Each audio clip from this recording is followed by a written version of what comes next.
तुम्हा सर्वांना माझा नमस्कार. माझे नाव श्वेता हनुमंत कांबळे आणि माझे नाव प्रणाली सिद्धेश्वर गायकवाड. आम्ही महात्मा गांधी विद्यालयात 9वी मध्ये शिकतो. आमच्या विषयाचे नाव आहे विकसित भारत. 1947 साली आपला भारत स्वतंत्र झाला. त्याच साली अनेक अडचणी आल्या. दारिद्र्य, निरक्षरता, बेरोजगारी आणि मागासलेली शेती. पण काही दशकात भारताने अविस्मरणीय प्रगती केली. आपला देश जगातील सर्वात मोठा लोककलेपैकी एक आहे आणि अनेक क्षेत्रात आघाडीवर आहे.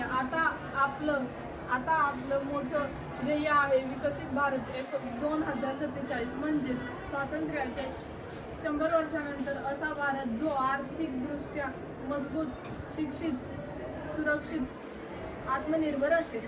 विकसित भारतामध्ये म्हणजेच इमारती किंवा कारखाने नव्हे, तर नागरिकांचा विकास, जिथे प्रत्येक मुलगा मुलगी शिकल, प्रत्येकांना रोजगार मिळेल, प्रत्येक शेतकऱ्यांना योग्य दर मिळेल. आज भारत डिजिटल इंडिया, स्वच्छ भारत अभियान, made in India, startup India आणि आत्मनिर्भर भारत या मोहिमांद्वारे प्रगतीच्या नव्या वाटा तयार करत आहे. शेतकऱ्यांसाठी नवीन तंत्रज्ञान, विद्यार्थ्यांसाठी ऑनलाईन शिक्षण, महिलांसाठी सक्षमीकरणाचे उपक्रम, हे सर्व भारताला विकसित बनवण्याचा पाऊल आहे. मित्रांनो, विकसित भारताचं स्वप्न केवळ सरकारच नाही, ते आपल्या प्रत्येक भारतीयाचं आहे.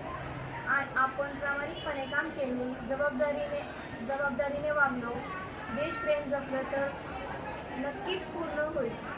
आपले स्वप्न नक्कीच पूर्ण होईल.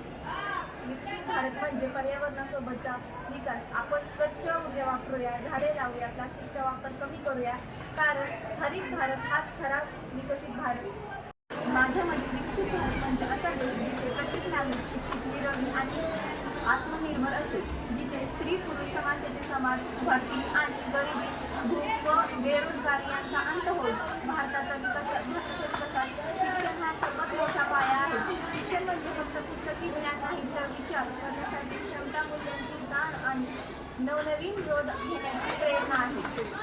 भारत हा जागतिक सर्वात प्राचीन, समृद्ध आणि संस्कृतीशील आहे. आपल्या देशाने 1947 मध्ये स्वातंत्र्य मिळाले आणि आता आपण 2047 या वर्षाकडे वाटचाल करत आहोत, म्हणजे स्वातंत्र्य शाब्दिक वर्षाकडे. पण प्रश्न आता असा आहे की 2047 मध्ये आपण कसा भारत घडवायचा आहे. माझ्या मते विकसित भारत म्हणजे असा देश जिथे प्रत्येक नागरिक शिक्षित, निरोगी आणि आत्मनिर्भर असेल, जिथे स्त्री पुरुष समानतेचे समाज उभारतील आणि गरिबी, भूक व बेरोजगारी यांचा अंत होईल. भारताच्या विकासात शिक्षण हा सर्वात मोठा पाया आहे. शिक्षण म्हणजे फक्त पुस्तकी ज्ञान नाही, तर विचार करण्यासाठी क्षमता, मूल्यांची जाण आणि नवनवीन शोध घेण्याची प्रेरणा आहे.